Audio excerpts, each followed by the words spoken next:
Northern Power Women podcast. For your career and your life, no matter what business you're in. Hello, I hope you've enjoyed at least a tiny amount of time off work and managed to eat some ice cream and laze about on a beach. Or eat some salad and climb a mountain, however you choose to relax. Summer is almost over, but fear not, it is time for episode 27 of the Northern Power Women podcast. Let's make diversity count and not just count diversity. I'm Sam Walker, and this month we are thrilled to be sponsored by the brilliant University of Bradford. As the university says, we are inspired by our past to help shape your future. With over 50 years of academic excellence behind us as a university, we continue to grow our international reputation, course provision and research impact. We've always been pioneers in developing new course subjects and modes of teaching, reflecting and anticipating the needs of employers, our students and of society as a whole. Our course provision and research strategy is designed in response to the changing business, social, scientific and environmental landscape. Our panel recording took place at Bradford University, where we talked about the new wave of female vice-chancellors in universities, what factors make a city a great place to start a business, and top tips for getting the most out of social media and avoiding any disasters. I changed the university's Facebook profile picture to a picture of me in an outfit, the same outfit I wore for the Northern Power Women Awards actually last year. In the big interview, you'll hear from Professor Uduak Archibong MBE, Professor of Diversity at the University of Bradford, where she directs the Centre for Inclusion and Diversity and provides strategic oversight for equality.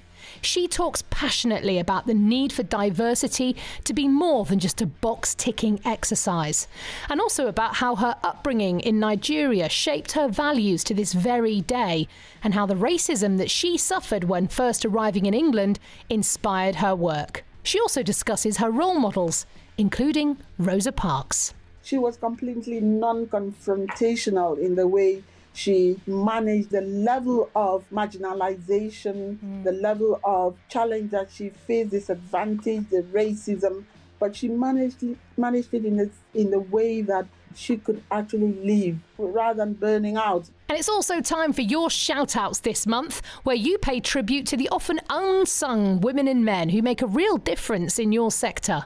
I'd like to shout out to my friend and former colleague Laura Furlong, who is making huge inroads in the events industry, particularly in B2B manufacturing.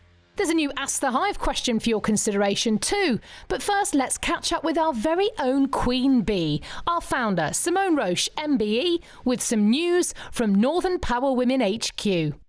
Hope you all had a fabulous summer. We were really delighted to record this episode of the Northern Power Women podcast in Bradford during the graduation period. Massive thanks to Emma Bridge, who's the Director of External Affairs at the University, Tracy Newton from Yorkshire Building Society, and Rich Warburton, who's the Artistic Director of Theatre in the Mill.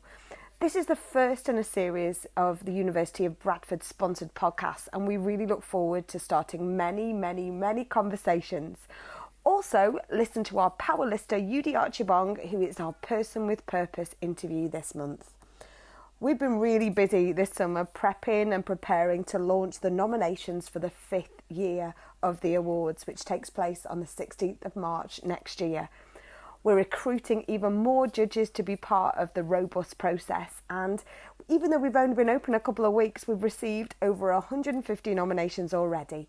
But don't miss out, please do think about celebrating an amazing organisation, an individual, an innovation, or recommend and nominate somebody for the Future or Power list. Nominations are open till the 7th of November. We've got some brilliant sponsors already on board, including the Cooperative Bank, EY, the University of Manchester, and we've still got more categories available, so please do get in touch. September, and we are on the road with the 4th NatWest event of our roadshow at Leeds on the 11th of September, and this month we're talking about profile. Also look forward to kickstarting our 2-year partnership with the Cooperative Bank on the 17th of September with a special episode of the podcast being recorded in Manchester with a stellar panel. We'll also be at the Northern Powerhouse Summit in Rotherham on the 13th of September, so please come and say hello if you're there. Thanks so much for all your feedback and reviews, and don't forget, keep those nominations coming. Thank you. Thanks so much to the brilliant Simone, changing the world one train journey at a time, always on the go. Now, each month, of course, we get together somewhere in the north to chat, network and discuss some of the hottest topics around. And this month, we were in the Brooklyn of the North. Keep listening, all will be explained. Bradford.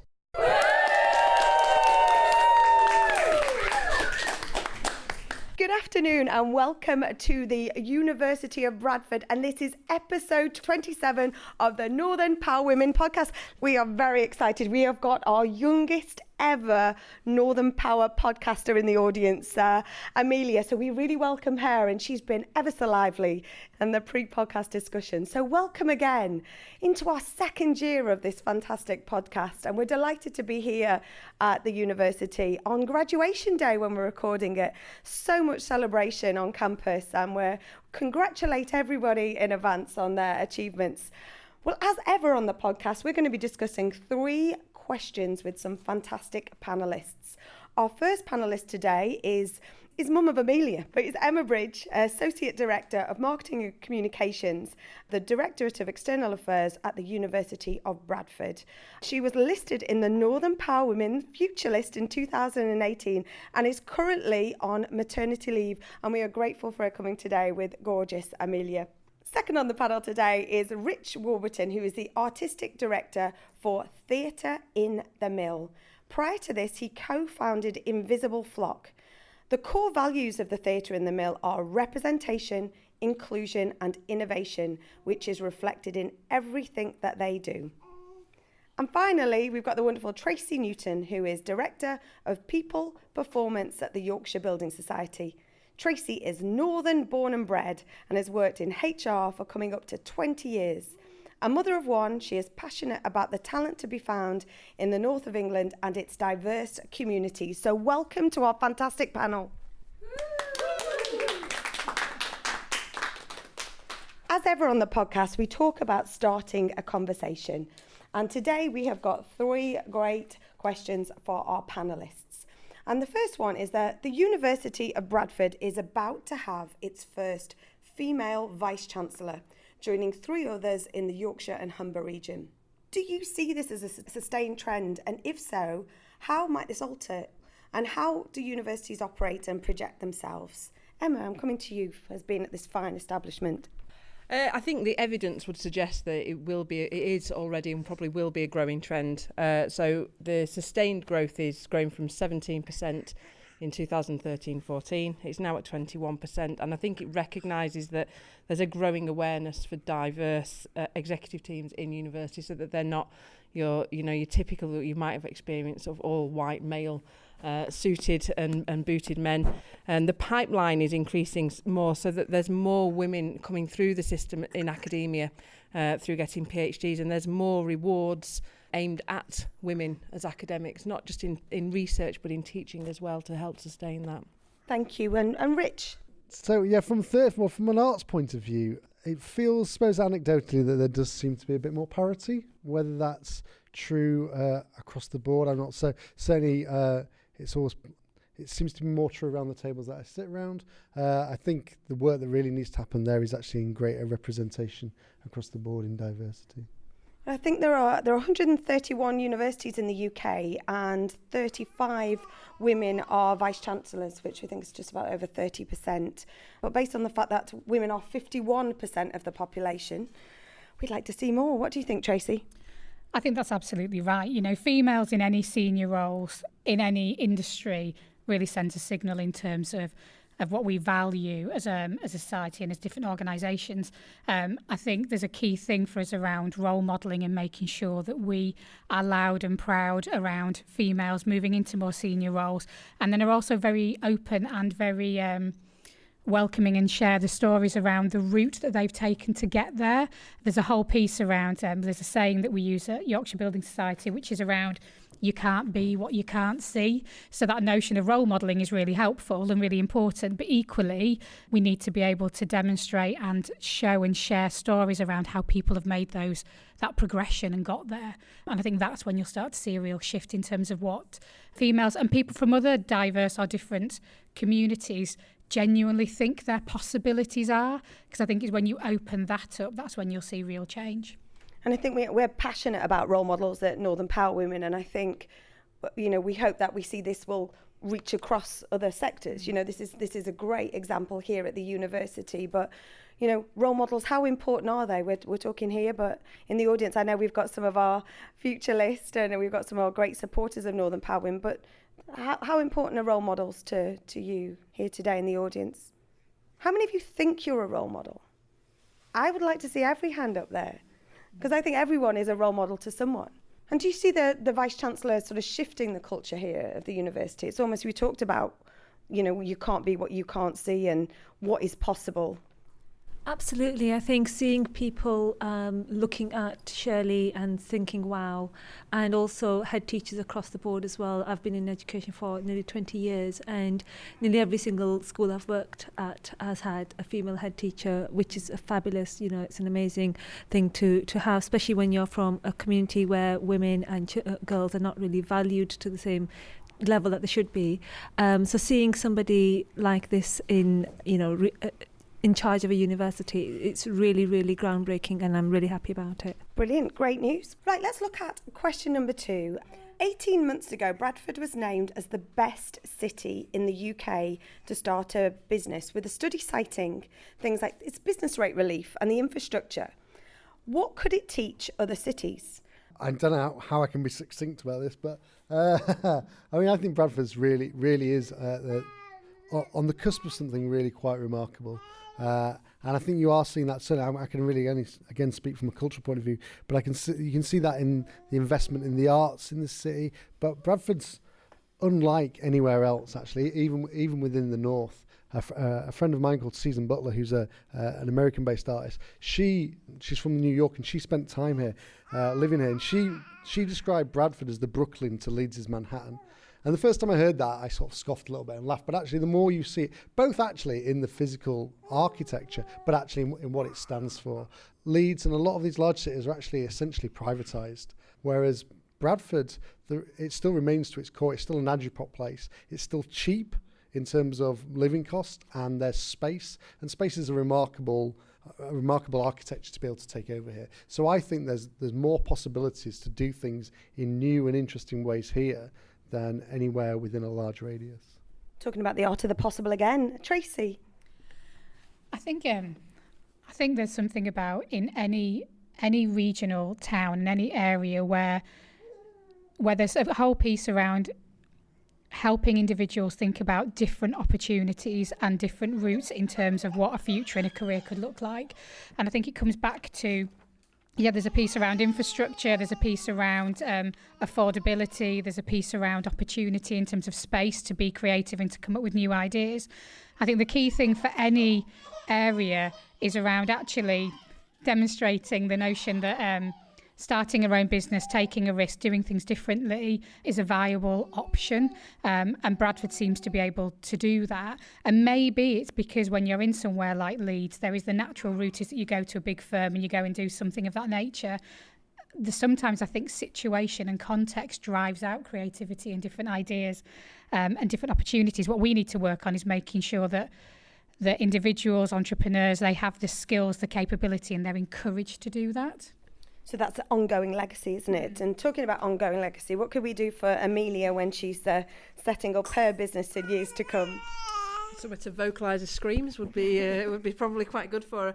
I think one of the great things about Bradford is it's well known for its pioneering work, and so in communications and in technology, and so it's one of the fastest connected cities in the world of all of the stuff that it does with technology and design, and the university is obviously there to keep up with that and support it in its computer science roles and its artificial intelligence.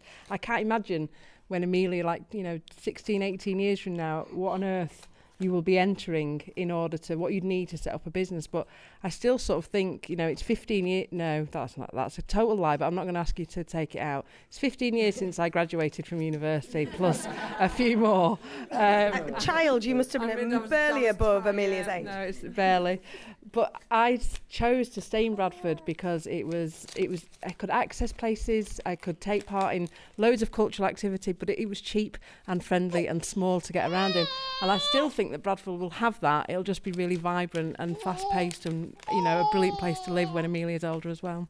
And what we were talking before the recording about, recently there's been the Bradford Literary Festival, you've got the Bradford Festival as well, you've got, some amazing artists that come here, which is amazing. But what can Bradford teach that they're London? 1 second, Sandra, I'm coming your way. I suppose they're saying it's the best kept secret, so it's Bradford. For me, obviously, having a bicycle shop, Pennine Cycles, we're 73-year-old. In Bradford, we still manufacture our Pennine bicycle. Business rate relief is, as a shop, in these challenging times, is important and does help us. But going back to what's happening in Bradford, obviously, we've got the World Cycling Championships. The women's is starting in Bradford in September, and that's going to be amazing, and it's about getting people to get involved with it so that everybody benefits. It's not just about watching a cycle race. So I think Bradford, it is a vibrant city. I know I'm biased because I'm Bradford born and bred, and I do love the city, and I think it is about having all those positive things happening. Just going back, and I know you covered it on role models, I do think on Tracy's point, it's important for people to share their story, because I know when I was starting off in business 20 years ago, after being in corporate, and it was all scary for me, hearing other people's stories about how they've achieved things, it makes a big difference. Absolutely. I think the more that we can role model and share about the amazing things that we do. 73 years in business. Are you going to be on that start line, Sandra, for the cycle race? I think. But again, that's another amazing example of things that are taking place, across the north of England as well. So I think that's fantastic. Can you believe we're actually on the last question? Time flies, doesn't it? Time flies. If you would like to join the conversation, please do get involved at North Power Women, #NPW podcast. We'd love to hear from you. We'd love to hear what you want us to talk about. We'd love to come to you. Although we might never move from Bradford, to be honest. There's that much going on. So the final question is social media. I know, I've just told you about social media and get involved, but it can be amazing. I know it's been amazing for Northern Power Women. We've been able to communicate across the wealth of amazing towns and cities of the North, but it can be amazing for your career and for business. But it can also be a minefield. Some businesses have experienced PR disasters and share prices have plummeted after ill-informed tweets. What are your top tips for successful social media? And have you had any catastrophes? Tracy, I'm coming to you first.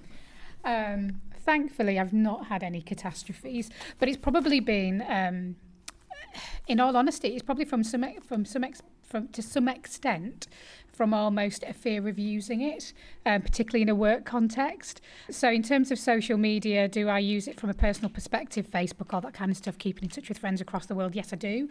From a work context, I think it is really interesting, and it's something that people have to take care with. At YBS, we've really started to embrace Twitter, Facebook, LinkedIn to really demonstrate what kind of organisation we are and who we are. And certainly within LinkedIn, when we're looking at painting a picture of what the organisation means and can be for people to come and work for us, we've done quite a lot. We've had leaders doing videos and days in the life and various other things to paint that really rich picture. And it's a really helpful way to connect. What we've also had is leaders that are being a little bit fearful, because you really do end up thinking quite hard around, certainly on a LinkedIn, from a perspective of the image that you're putting across. What does that mean and what does that look like? And sometimes that can take you to a point where you just don't engage in it, because actually that fear is a little bit there. So I think thankfully I don't have any disasters. What I probably have done is not seen the benefit for the organisation for a while in terms of not engaging it. But when you do, it's really quite liberating and really enjoy doing that. And from a career perspective, social media has been fantastic for me. My last 3 roles were through LinkedIn. It was through having a profile and people connecting with me that way. But equally, You know, we tell a lot to our colleagues around remembering statements like all opinions are not my own and not enough. You do have to be careful. And when you're out there making statements, and it can have an impact in terms of how you are perceived and also how the organisation you represent is perceived, and to be really careful with that. And we have had some disasters, which I will not share the details of. But it's go on. But it's been interesting in terms of individuals making statements and not realising what that really means and how that works through. And that piece of, you know, if you wouldn't be comfortable saying it in a work context, don't say it in a social media context. You're not in a bubble. I was thinking if you wouldn't say it in front of your nana, then, Exactly. you know. Emma? I think we've got a really good social media team at the University of Bradford, but we have a lot of kind of rules and things that we stick by in order to protect the business and the organisation. Particularly just, you know, the team knowing their brand is really important. We have a lot of audiences, so we don't just talk to prospective students, we talk to graduates, we talk to local businesses, we talk to the community, we talk to researchers, we talk to partners and organisations. So there's a whole sort of remit of people that we need to speak to on it. So we make sure that we respond quickly and appropriately. You know, we don't leave people sort of like waiting for days, because it doesn't do our sort of brand image any good. We've not really encountered huge epic errors. I'd say there was a university last summer that took it upon themselves to completely rip apart other universities' marketing campaigns over the clearing period, and you saw some people absolutely thinking it was the most brilliant thing they could have done by sort of laughing and joking at some of their kind of campaigns, but you saw other universities sort of sticking together and saying this is outrageous. Have we had any I've had 2 disasters. Share with the group. So a few years ago we were doing the British Science Festival, and I dual account managed, so I had my own account and the university's Twitter account, and I was thrilled to see that on my timetable for my, whatever it was, 70, 80 hours a week, it was Friday was just to drink gin. So I took a photo and I tweeted it from the university's account saying, really excited about the Science Festival, but equally excited that it's Gin Friday. My other one was when, just in 2015, 16, I changed the university's Facebook profile picture to a picture of me in an outfit, the same outfit I wore for the Northern Power Women Awards actually last year. Changed the picture just to be, had to quickly took that down. But our social media team was like, was there a picture of you? And everyone was like liking it, going, who's this? And then the senior social media officer for the university, when I was chatting to her about this question, Jenny confessed to me, and I didn't even know this had happened, that she was once on a train to London so unimpressed with LNER. So this is perhaps quite recently. She complained on a tweet to them from the university's account, and then obviously had to very quickly delete it and go back in. So I think my biggest thing is remembering. On email, you can do like 6-minute delays, can't you, on an email going out? Wouldn't it be great if you could just do one on Twitter, like see it in and then go, actually, I don't want to say that in public. That is a great top tip, isn't it? I love that. Now, did Jenny get an upgrade off LNER? I've no idea. I've not managed to ask her. I didn't. I was so shocked. I didn't ask her. But yeah, I thought, good on you for admitting your little mistake there. Emma, no ideas on the Northern Power Women account when you're next in Nando's. Just saying. Rich and Amelia, I'm coming your way. Amelia's moved on.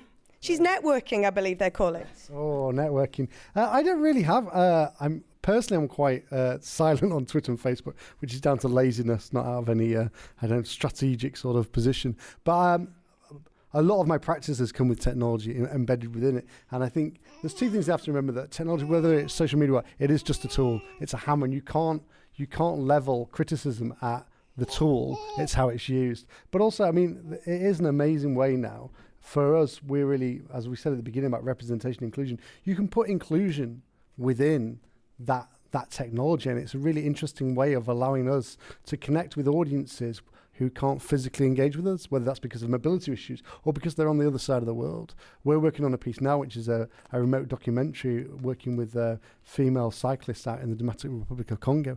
We'd have never been able to make that piece without, huge infrastructure and resource. 4 years ago, 2 years ago, in order to actually make that, it's really just a piece of equipment that costs less than £300, £400. So I think there's more possibilities about it. and just think about it, that it is no different to anything else, and not different to it's lines of code, and they're just the same tool as a pencil and paper. It's just used in a different way. So when you think of it like that, then I think you put the same values on it, I think. So we need to see your Twitter account a little bit more lively then, don't we, Rich? You know, maybe once we get the 6-minute delay on it that Emma's talking about would be good. But you should.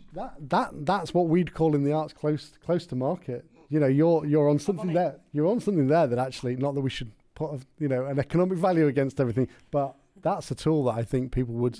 That's about need, isn't it? You find what need is, and I reckon if it doesn't exist, well, you can be giving me thousands of pounds in years' time. Well, you may be aware that in 2018 Bradford was the best place to start a business. Just saying.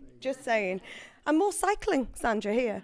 Any kind of top tips from the audience about social media? Does anyone want to share any disasters or any faux pas? They could be someone else's. I've had a few, not personally where I've done something, but the organisations I've been involved in. One was the Inclusive Mosque. So it was a conference I'd organised in Switzerland, and we'd gone over, and it was Friday prayers led by a woman. So took the photo, took a few, sent it back to our team in London, and I said, don't put the one where you can see the faces. They did. The photo went viral. I think it was about 150,000 shares, likes, whatever, within 24 hours. But then people that were in the photo were getting death threats. So it was just crazy that literally it was like a week of abuse. And we took the photo down, but it just went. Obviously, people had taken screenshots. Another one was in January, just after our Women's March. There had been some kind of discussion around trans women and transgender rights, and we were trying to have this conversation. You cannot have a nuanced conversation on such a serious topic online. But again, it was a backlash. We were on Newsnight. It was trending. It wasn't very nice. So we again took the offending tweets down, and then we tried to explain, which made it worse. So the explanation tweet that went up actually got more traction than the first one. So we just realised actually just keep our mouths shut, don't say anything, and just let it die down, which I think is would be my advice to anybody in the situation. It's challenging, isn't it? Because when you get something, especially in a really serious situation like that, sometimes you think, oh, well, I'll take it down. That will be the answer. I know when, I think around the awards, actually, we every year get that whole, there's men in the shortlist, and you're like, no, we might have women in the name, but we are about inclusion. We are about amazing role models, which we've been talking around today, which we always talk about. And it becomes, I think it's different. There's the balance, isn't it, when it's something very, very serious around the mosque attacks, and then something like this, that it's that personal opinion. It's also very, very sort of personal to what you do. I think social media has allowed opinions to become so polarised. I'm on the radio next week talking about Brexit again, and it is such a polarising subject, even within my relationship, but with my friends, with my family, and people are talking about it, and social media allows people to take sides, really, really sort of entrenched sides, and there's no middle ground. And I think having those platforms have allowed people who wouldn't normally have said anything to each other to say something. It takes your inhibitions down and the barriers down, so you say things that you shouldn't be saying. A solicitor friend of mine got sacked for basically taking on the 12-year-old over some football results, and basically she did it from a personal account, but obviously she had the logo of the firm in the background. They found out, they sacked her, and she tried to take him to an employment tribunal, and the solicitor said, don't even think about it. You've brought the firm in disrepute. And she was swearing at this, and she said, well, I didn't know it was a 12-year-old. I had no idea. And I thought it was another, a football supporter from the opposite team. But those are some of the pitfalls that I've seen over the years, and stay away. Be wary, Emma. I think people often as well, I think that they're safer on Facebook, and it's just not the truth. Even if you're closed down, I've had so many instances of people at work or friends who think that they've been safer on Facebook because it's their closed account, yet somebody will have screen grabbed what they've said and then post it on Twitter or on Facebook. And you're absolutely right. If you're not prepared to say it in work, or you're not prepared to say it to your nan, then just don't, because it will eventually be out there for all to see. Brilliant. I think that leaves us on a point about always check in with Northern Power Nana, is what I'm saying. We want to thank all of our fantastic panellists today for taking part in this really lively conversation. And thank you to our brilliant audience. So an amazing round of applause to Tracy, Emma and Rich. Thank you so much. Big thanks again to our wonderful panel, to the University of Bradford for sponsoring and hosting us, and to you if you came along to take part. We always love to see you, so do keep your eye on Twitter at North Power Women for details of our next recording. And if you'd like to host us, well, we'd love to come. Just get in touch. podcast@northernpowerwomen.com. This month, for the big interview, I had the pleasure of talking to a woman who has an incredible outlook on life, Professor Uduak Archibong MBE, who heads up the Centre for Inclusion and Diversity at the University of Bradford. She was born and raised in Nigeria before moving to Hull in the 1990s. Also a trained nurse, her work has influenced not just governments in the UK, but across Europe and the world. I started by asking her about her ambitions as a young woman. I think as a young girl growing up in a beautiful Nigerian family, and where humanity was viewed as something to be treasured. Yes, some challenges around gender politics, but if you were to contextualize being a woman, a girl, in a society where humanity is literally sacred, that was the beautiful experience. An experience where the family sees every child as valuable and everybody can contribute to bringing up this person who is human and has a lot to give to the society. So that was the context of growing up. So in a family with 3 girls and 2 boys, my mother, because my father died when I was younger, brought all of us up to see humanity and service as the way to live. That's an incredible set of ethics to be given as a child. You knew that you were nurtured and you knew that you were supported and you knew you had a part to play. I tell you something, there was this big thing about my extended family. So going beyond my mum to my uncles and everybody, just treating each child, male, female, as an individual, and the communal support for each child as an individual was my experience. So when you left that wonderful cocoon of your own home and your extended family where you were supported, did you receive that same support as a woman when it came to your ambitions, your career ambitions out in the wider society in Nigeria? Oh yeah, yes, definitely. And I attended a mixed gender school, so it's not like I was in a girls' school. Yeah. And there was never any experience of girls not being as valued as boys in the same school. And I was really fortunate that right from childhood, people recognized and saw the talent and the light in me, and that was never blocked in any way. Who were your role models growing up? I don't want to do what everybody does, because I could have said Nelson Mandela, and that's fantastic. But my mother was and continues to be the first role model. Mom was a nurse, she's now retired, didn't stop at just doing things in hospitals.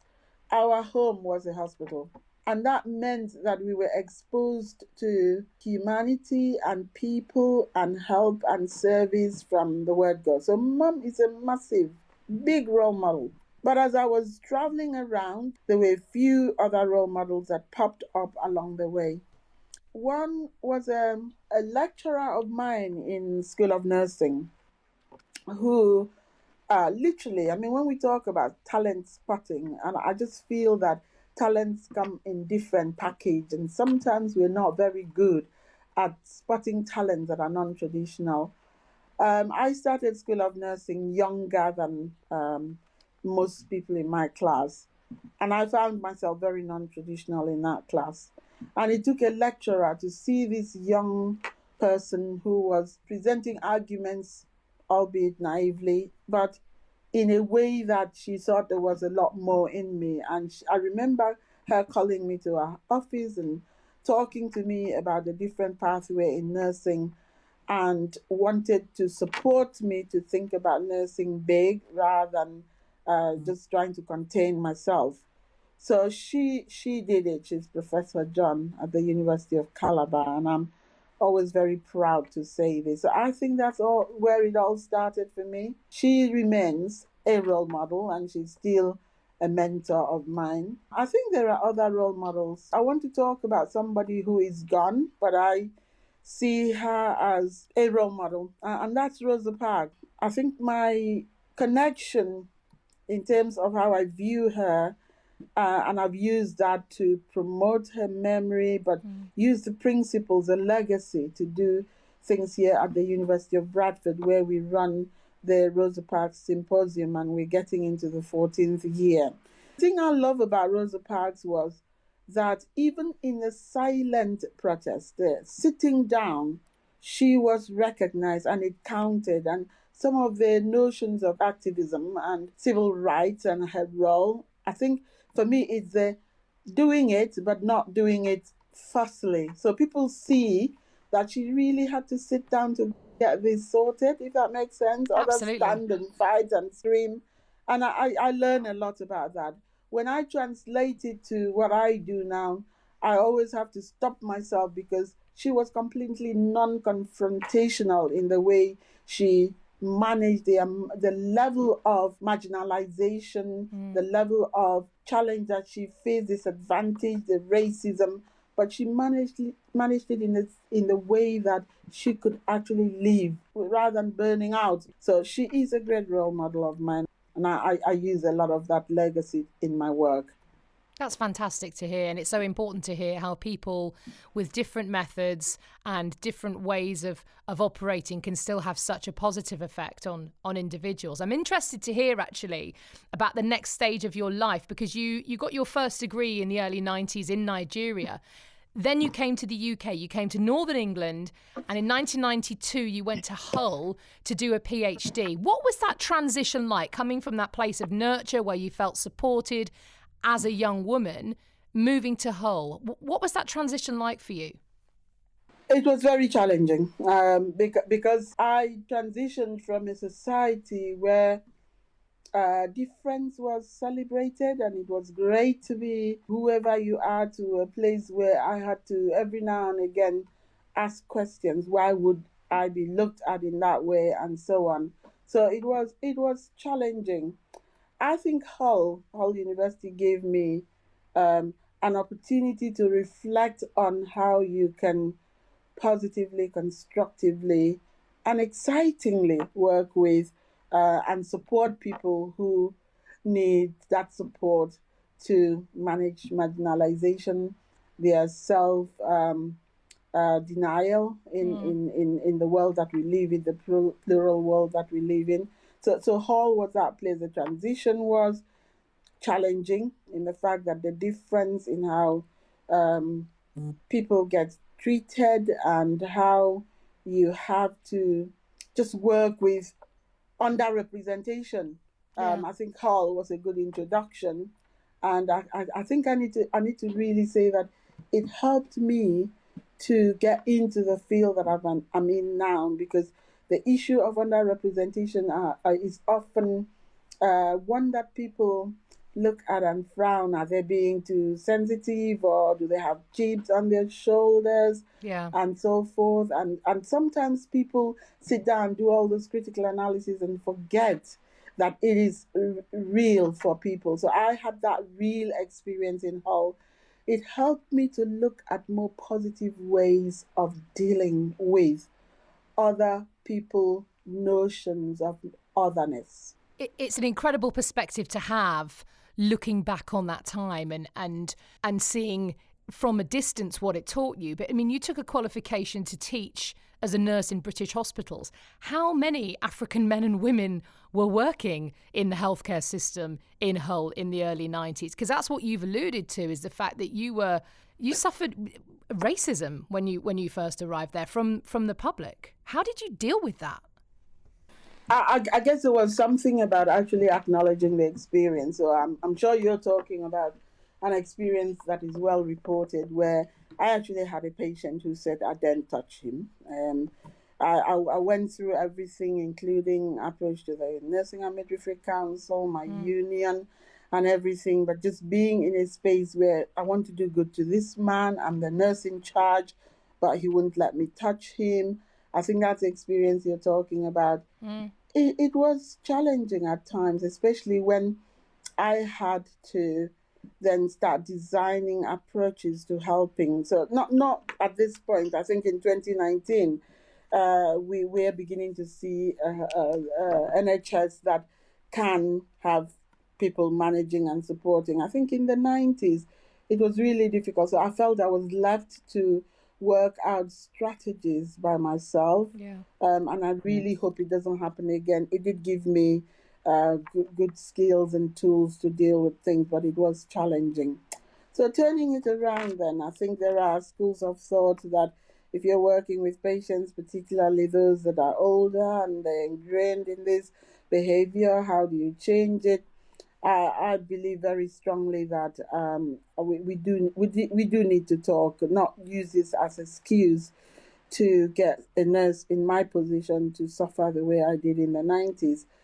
But excitingly, RACE, which is the Workplace Race Equality Standards of the NHS, is showing us some positive lights, and I'm very proud of that, especially when I've been working with the NHS to look at some examples of disadvantage or disproportionality for BME staff, where if you are from a Black and minority ethnic background, you are 2 times more likely to be disciplined. And I've been doing that work, and I've looked at 10 years on.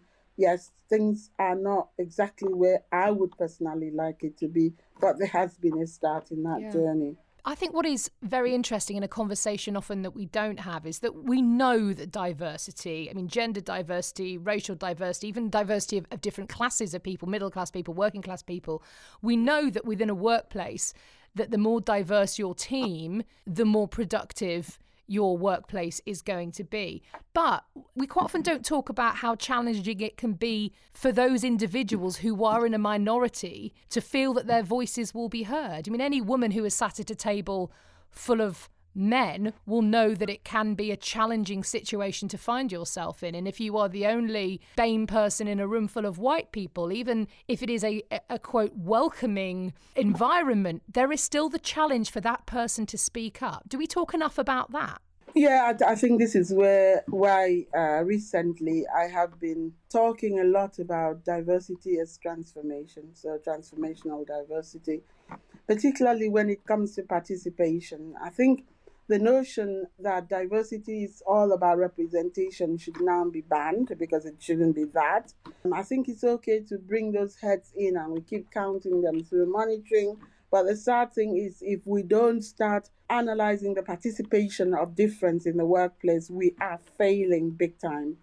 So yes, going back to that boardroom, that isolation that could happen if you have a non-traditional leader in that boardroom, 1 out of X, and the experience in that boardroom. I think it's well written when you look at some of the work that have come out from places like Harvard's Business School and so on. It is well known that that snowy pig exists. The notion of participation and how we manage participative diversity in workplaces is something that we really need to engage with. Do you know what I keep saying to people? If you had £100 to recruit 100 people, please, would you save 50 to keep them in and let everybody work with them and support them through? So bring 50 in, use the other £50 to support them in work, because otherwise, if it's just about crowding spaces with people, then we get into the revolving door syndrome. So there is a lot that we need to do when people are in that workplace. So it's not about having that lone woman who gets to be at the table, but there are a lot of micro iniquities that we know of, and I don't want to go over that, but we do know about the woman who makes a contribution and is never picked up until somebody else, and it's going to be a man in the room, repeats exactly, and everybody claps. There's a lot that we need to do to encourage participation and make this diversity count rather than counting the diversity. You've been now in Bradford since the mid-90s. You moved there after your time in Hull. I mean, it's difficult to look back at more than 20 years of your work, but how did Bradford differ from Hull in your experience initially, and how do you view your work over the past couple of decades there? I came here because it was purposive.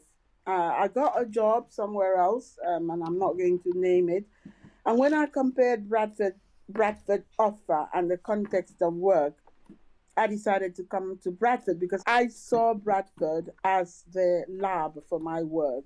The huge difference was that there was something to do. So if you have a population like Bradford that is so multicultural, multi-religious, everything that you can think of, you want to make sure that you can use that rich diversity in a good way. So Bradford presented that opportunity for me. Interestingly, I actually came to Bradford to teach applied sciences to nurses.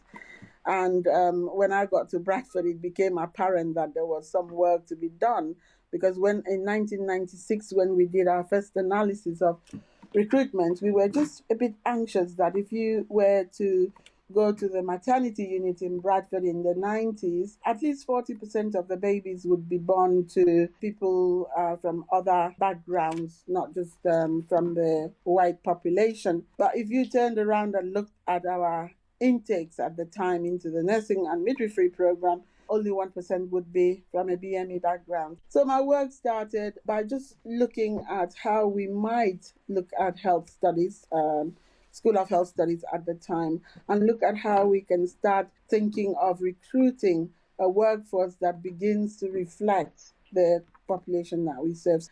We still need work to be done here. And the beauty with Bradford is it's so welcoming. I think University of Bradford has got to a point where we just accept that this is the way to do it. It becomes the way of just being. So Bradford gives us that. University of Bradford, we have worked hard to maintain our place as leading on this agenda. And also, one of my roles have been to keep saying to colleagues, we cannot for any reason assume that because we've got this population, we've got the X, that is just going to happen automatically. That intentionality and the heat around that intentionality has to carry on. So we've not had to sit on our laurels and think, oh, well, we already have the diversity and therefore we don't have to do the work. The work continues in Bradford. And I think this is where I want to say that I'm increasingly very, very excited about our new Vice-Chancellor, Professor Shirley Condon, who has made it very, very, made equality, diversity and inclusion as an explicit and central part of her leadership.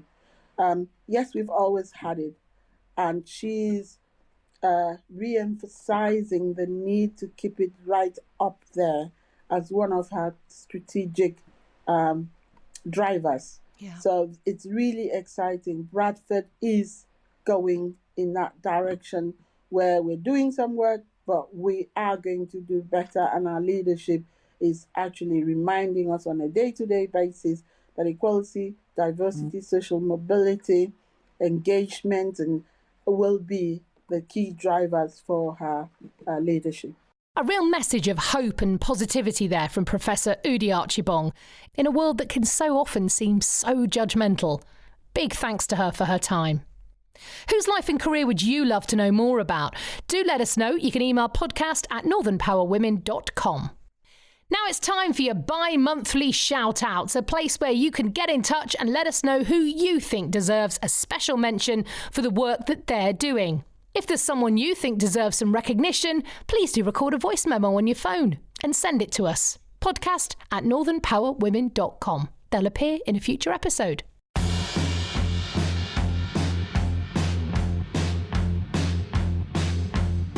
I'd like to shout out to my friend and former colleague Laura Furlong, who is making huge inroads in the events industry, particularly in B2B manufacturing, where she is making space for women and helping other women step into the space. Her name is Laura Furlong, and she's a real mover shaker in events, and her Twitter handle is @LAU_Furlong, FURLONG. I'm Gabby Trotter and I'm a digital recruiter from Searchability in Chester. My shout out is my colleague Sophie Hopley. She recently went over to Lisbon and delivered a workshop for over 200 people at World Employee Branding Day. I know it was out of her comfort zone and she was very nervous in the lead up, but she did really, really well, so I'm super proud of her. It's Sophie Hopley and she is Job Holler Sophie on Twitter. My shout-outs are for Jess Groker and Becky Lees, both of which has made a tremendous effect in Chester and Shrewsbury actually, and now Manchester. Both of them are massive inspirations to women and men and always looking for equality. They support the community and they're currently working within the health and wellbeing at Warburton's, Becky Lees is, and Jess Groker is looking at innovation for new businesses and supporting PhD students. So both of them are contributing to society and the economy very well. My shout out today is for Caroline Towers, who's been on the future list of Northern Power Women, thecontentedit.com, who offers Trigger Your Blog courses for people who are wanting to shine online and press the button to publish their first blog. Go check her out. So my Northern Power Women shout out is to my very good friend and former colleague Steve Richardson, who is doing fantastically well at the moment, and it's great to see her on TV so often, on BBC Breakfast, talking about everything that's going on in the retail sector. I'm really proud of her. My Northern Power Women shout out is Lindsay from Girl About, who's doing amazing things, bringing together women throughout the UK to blog and share their experiences of motherhood, living their lives and sharing it with other people. At Girl About, and it's girlabout.co.uk is the website. So there you go. If there is someone you think deserves some special recognition, then please do record a voice memo on your phone and send it to us, podcast@northernpowerwomen.com, and they'll appear in a future episode.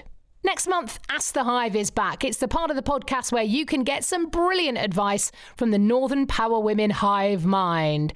If you've got a question or a concern about your career or working life, or in fact anything, get in touch. This month, though, a problem about too many office treats. This sounds ridiculous, but everyone brings in cakes and biscuits into work all the time, and I hate it. Every day there's something and I feel like a killjoy not eating it, as everyone oohs and ahs. Then they have a go at me for not bringing anything. It's making me really uncomfortable. We're only a small team. Help!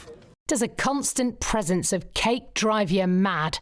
Do you feel pressured to bake? Any advice you may have, please do get in touch. You can record a voice memo on your phone and email it to us, podcast@northernpowerwomen.com. Or, of course, come to our next live panel recording and you can tell us there. All the details will be posted on Twitter @NorthPowerWomen or on Instagram @NorthernPowerWomen. Well, there we go, for yet another month of great stories, advice and ideas. A huge thank you to you for listening. Please do leave us your feedback, and a review makes a big difference in letting other people find out where we are. And do spread the word as well. We just love more people to come and join in the conversation. A huge thank you again to our brilliant sponsors, the University of Bradford, inspired by our past to help shape your future. Find out more by visiting bradford.ac.uk. Do save the date. The next episode arrives for you on Thursday, October the 3rd. Until then, this is the Northern Power Women podcast. I'm Sam Walker, and this has been a What Goes On media production for Northern Power Women.